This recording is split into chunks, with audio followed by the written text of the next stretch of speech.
What if I told you there's an extra hour hidden between every day? When the clock hits midnight, time stops, electronics cease to function, and most people transmogrify into eerie coffins. If you could experience this dark hour, what would you do? Would you covet the experience that only you seem to have, or would you seek to put an end to it? Is it better to live in ignorance than die knowing the truth? You'll be given 1 year. Go forth, and do not falter, with your heart as your guide. Good work, I've been waiting Akihiko. for this! Let's get in there!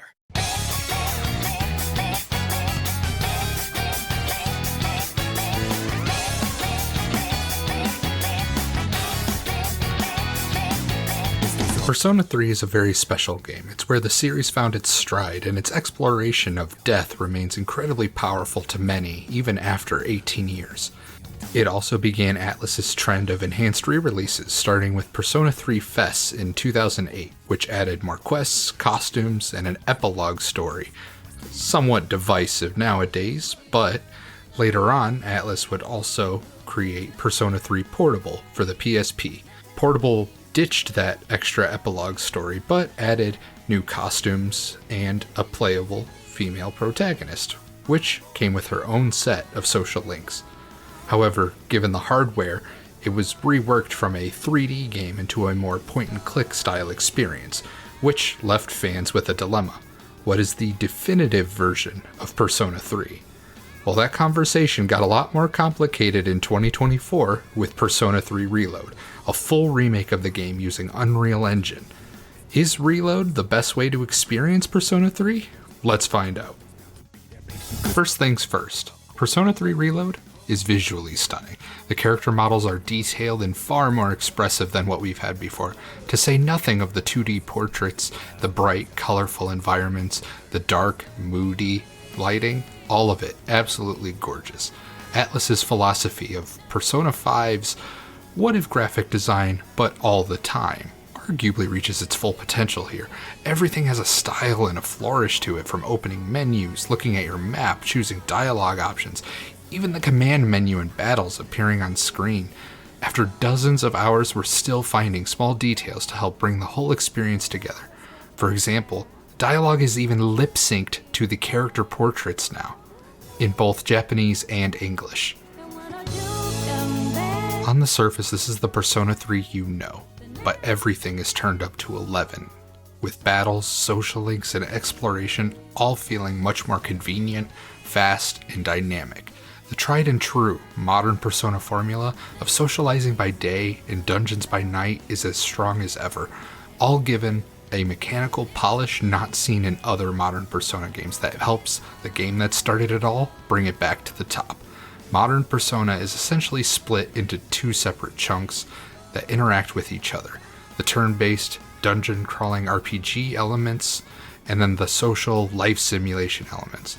The bonds you forge in the real world grant you power to prepare for tougher battles, so you'll need to manage your school and dungeon time wisely to increase your social stats and max out your social links. Man, this is a tough case, even for Junpei Iori, ace detective. Both in the original and in Reload, you have 3 social stats to manage: your academics, your charm, and your courage. And reaching levels in those allows you to open up new social links and activities. For example, you need your academics maxed out before you can hang out with your friend Mitsuru.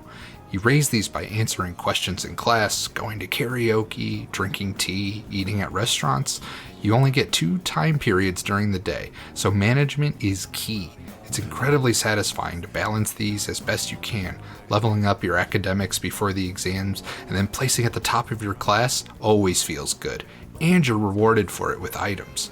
It's refreshing that there are many more ways to raise these stats in Reload, from the part-time jobs and more frequent opportunities to spend your evening hours with your friends and new activities.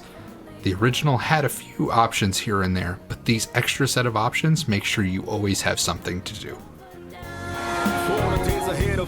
When you're not focusing on self-improvement, you'll want to spend your time with your friends. These social links are each represented by the major arcana, and all of their storylines are loosely themed around the meaning of those cards. For example, the magician is your naive but odd classmate, and the tower represents a drunken monk who's lost his way in life.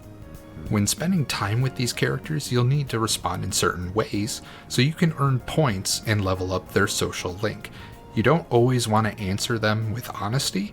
Sometimes saying what they want to hear nets you more points. You'll also want to have a matching Arcana persona in your stock so you can get even more points. Persona 3 Reload features all of the social links from the male protagonist route in Persona 3 Portable, which overall aren't as well written as the female protagonist options. Some of these are fantastic, like the Hanged Man, Strength, and Hierophant links, while others are a bit more inconsistent, to say the least. Possibly the worst one is Moon, which follows a portly boy who lost his brother to a cult. There is something interesting here, but it's all buried under fat jokes, toilet humor, and it's generally uncomfortable. Reload's writing is decidedly faithful to the original game, for better or worse. Since a few of the party member social links were a bit underdeveloped and kept mostly the same, Reload adds a ton of new social events with your party members. These have the additional benefit of letting the male protagonist actually interact with more of the male characters in the party, something he couldn't really do in the original. This gives them much more spotlight. These dorm events let you do things like watch TV with Yukari, brush Koromaru's fur, read manga with Junpei, and much more. Every single one of these is a delight, and they're all fully voiced, including the social links. The individual events can give you stat ups, but completing a series will grant that party member a permanent bonus in battle. For example, you can reduce the amount of SP that Yukari's healing skills cost, or boost the effects of Akihiko's buffs. They're all incredibly fun and useful to boot. Do you have anyone you'd consider a rival?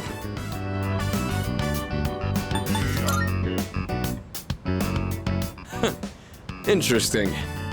I think facing off against you would make for a good match.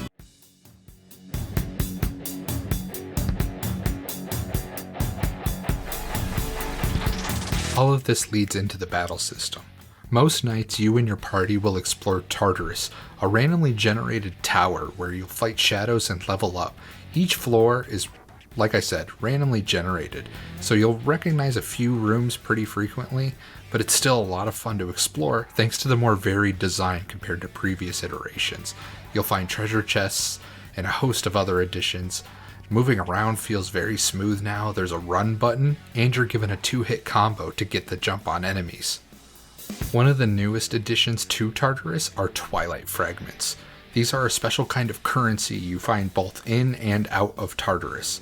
You can use them to open special chests or spend them to level up under-leveled party members just by having them participate in one battle.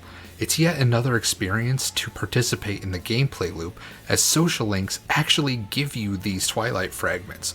So even if you're not good with the built-in fusion system, that's okay. You can still grind out social links and get something for your troubles.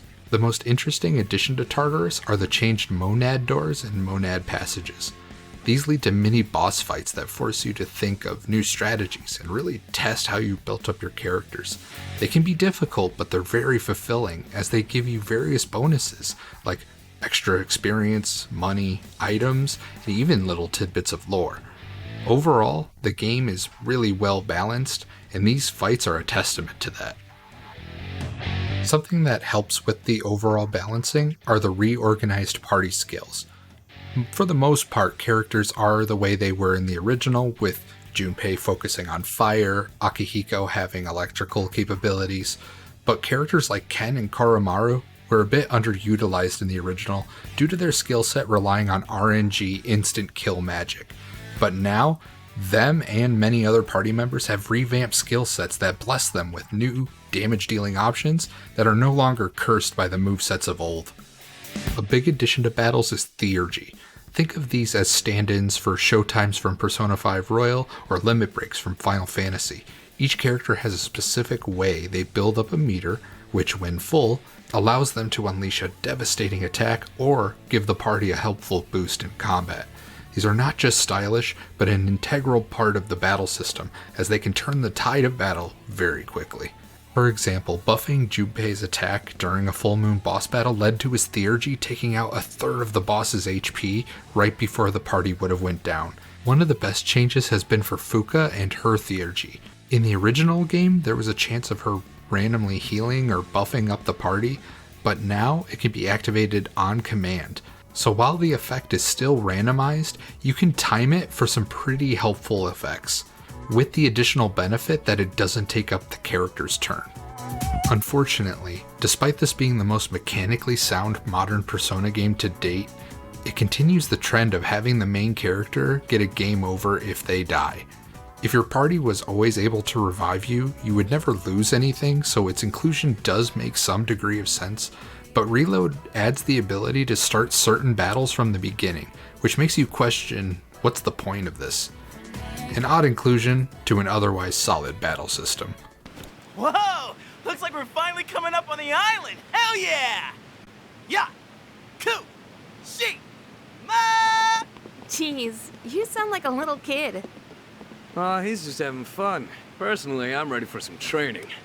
Linking the battle and social systems together is the fusion system. Going to the Velvet Room allows you to combine and create personas, which will gain additional experience based on your social link arcana attached to it.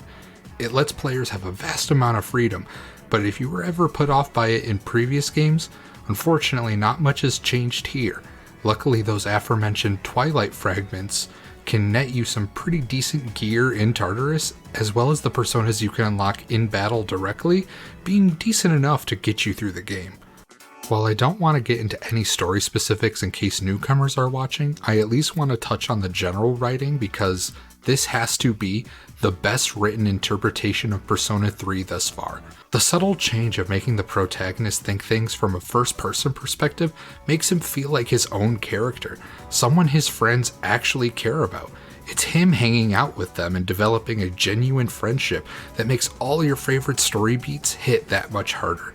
They even changed the infamous beach scene, so now it's pretty funny. It's all propped up by the new English voice cast as well, who go above and beyond. Every character feels more alive than ever, and it helps that most of the original cast actually do return in small NPC roles throughout the game. This game means a lot to us and so many others. It's clear the team at P Studio felt the same way, because while some of the original social link dialogue is a bit lacking, the new dorm events and the tweaks to the overall dialogue help make this something special. And while we certainly wish it included things like the epilogue or the female protagonist, the additions they made here make Reload stand out. Mechanically, the game's untouchable in how well balanced and meaty it feels, while the story still has that interesting mystery, the imagery, and the themes, most of which are not touched on by AAA games today. The content warning at the start of the game says it all. Persona 3 Reload is a dark game, but the darkness is what makes it shine brighter than ever. This feels like the developers making a statement and bringing the modern Persona formula to the next level. This game has been a truly remarkable experience, and we give Persona 3 Reload a 95 out of 100. Thanks for tuning in.